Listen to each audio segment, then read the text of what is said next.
Grow ॲपमध्ये जर तुम्ही ट्रेडिंग करत असाल आणि तुम्हाला टार्गेट आणि स्टॉप लॉस एकत्र लावायचा असेल तर तुम्ही कशा प्रकारे लावू शकता हे आपण आजच्या व्हिडिओमध्ये बघणार आहोत। तर खूप सिंपल प्रोसेस आहे आणि जर तुम्ही जेव्हा ट्रेड घेताय तेव्हाच जर टार्गेट आणि स्टॉप लॉस लावणं सुरू केलं तर तुमचा खूप वेळ वाचेल आणि तुम्हाला माहिती असणार आहे की ऑलरेडी तुमचा टार्गेट आणि स्टॉप लॉस लावला गेलेला आहे, तर तुम्हाला जास्त स्क्रीन टाईम देण्याची देखील गरज नसणार आहे।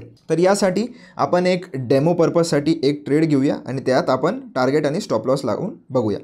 तर त्यासाठी सगळ्यात पहिले ज्या पण गोष्टीमध्ये तुम्हाला ट्रेड घ्यायचा असेल, फ्युचर अँड ऑप्शन्स असतील किंवा स्टॉक्स असतील, त्याचं तुम्हाला इथे वरती नाव सर्च करायला लागेल। तर एक्झाम्पलसाठी जर मला ICICI बँकमध्ये ट्रेड घ्यायचा आहे, हे फक्त मी डेमो पर्पजसाठी घेतो आहे मित्रांनो, कोणतंही बाय सेल रेकमेंडेशन नाही आहे। त्याच्यावरती क्लिक करूया। क्लिक केल्यानंतर आपण एक बाय साईडचा ट्रेड घेऊया। बायवरती क्लिक केलं आणि याला सगळ्यात पहिले आपण इंट्राडेवरती सेट करूया। इंट्राडेवरती जसंच तुम्ही सेट केलं तुम्ही बघू शकता। तर मित्रांनो सगळ्यात पहिले तुम्हाला इंट्राडे इथे चूज करायचं आहे का, कारण जर तुम्हाला स्टॉप लॉस आणि टार्गेट सोबतच लावायचं असेल तर ते तुम्ही इंट्राडेमध्येच करू शकतात।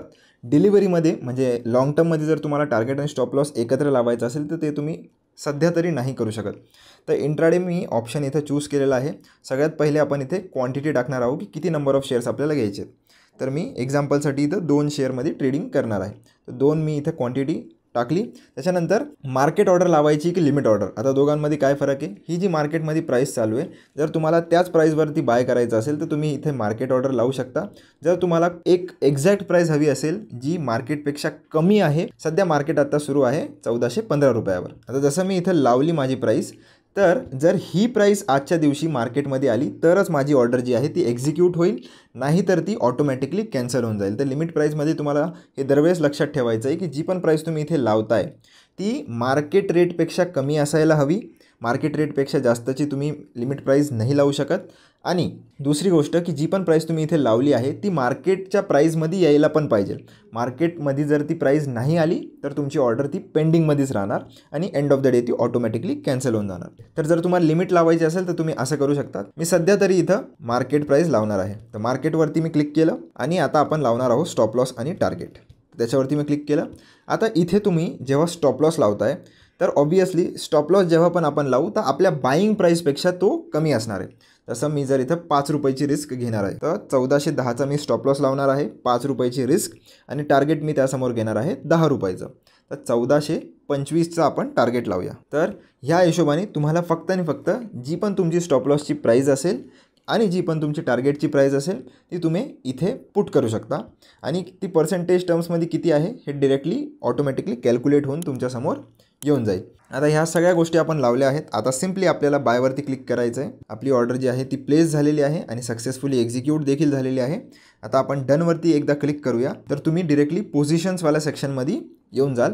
आता इथे आल्यानंतर जर तुम्हाला तुमच्या ऑर्डर्स चेक करायचे असतील टार्गेट आणि स्टॉप लॉसच्या, तर तुम्ही ह्या ऑर्डर्सवाल्या सेक्शनमध्ये क्लिक करून बघू शकता की तुमची जी स्टॉप लॉस आणि टार्गेटची जी ऑर्डर आहे ती ॲक्टिवेट आहे। आणि यात तुम्हाला एक लक्षात ठेवायला लागेल की ही वन कॅन्सल्स अनादरच्या बेसिसवरती म्हणजेच OCOच्या बेसिसवरती काम करतं।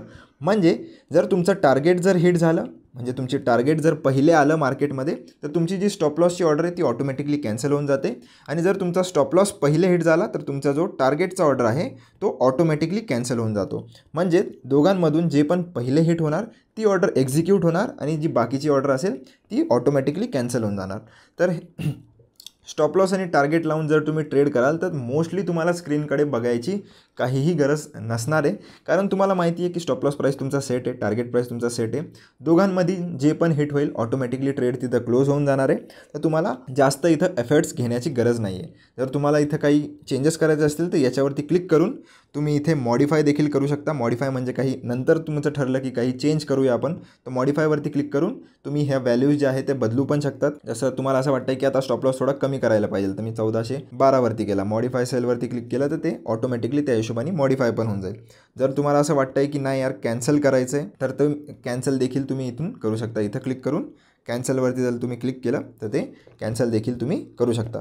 आता इन केस जर तुम्हाला असं वाटतं आहे की नाही यार ट्रेडमध्ये काही आता मोमेंटम राहिलं नाही आहे, असं नाही वाटत की आपला टार्गेट देखील येईल किंवा स्टॉप लॉस देखील येणार आहे, तर आपण इथं क्लिक करून याला डायरेक्टली एक्झिट पण करू शकतात. एक्झिटवरती जर मी क्लिक केलं आणि मार्केटच्या प्राईसवरतीच मी जर हा जो माझा ट्रेड आहे तो सेल करून टाकला, तर ऑर्डर्समध्ये तुम्ही बघू शकता की जी पण तुम्ही स्टॉप लॉस आणि टार्गेटची जी ऑर्डर लावली होती ती ऑटोमॅटिकली कॅन्सल होऊन जाते. तर तुम्हाला इथे येऊन परत एकदा कॅन्सल करायची काहीही गरज नाही आहे. हा जर तुम्ही ट्रेडसोबत टार्गेट आणि स्टॉप लॉसची ऑर्डर लावली नसती, नंतर लावली असती, तर मग देखील तुम्हाला एकदा चेक करायला लागेल की तुमच्या ऑर्डर्सवाल्या सेक्शनमध्ये कोणती ऑर्डर पेंडिंग आहे की नाही आहे.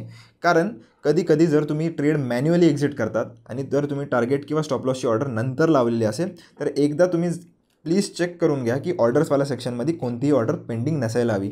इन केस पेंडिंग असली तर ती तुम्ही लक्षातून कॅन्सल करा, नाहीतर तुमचा दुसरा ट्रेड सुरू होऊ शकतो. का? कारण तुम्ही जी पोझिशन घेतली होती ती तुम्ही मॅन्युअली एक्झिट केली. तर होप तुम्हाला टार्गेट आणि स्टॉप लॉस आपण एकत्र कसं लावू शकतो ग्रो ॲप्लिकेशनमध्ये ट्रेड घेताना हे कळालं असेल. व्हिडिओ आवडला असेल तर चॅनलला सबस्क्राईब जरूर करा, व्हिडिओला लाईक करा. भेटूया पुन्हा एक अशाच व्हिडिओमध्ये. धन्यवाद.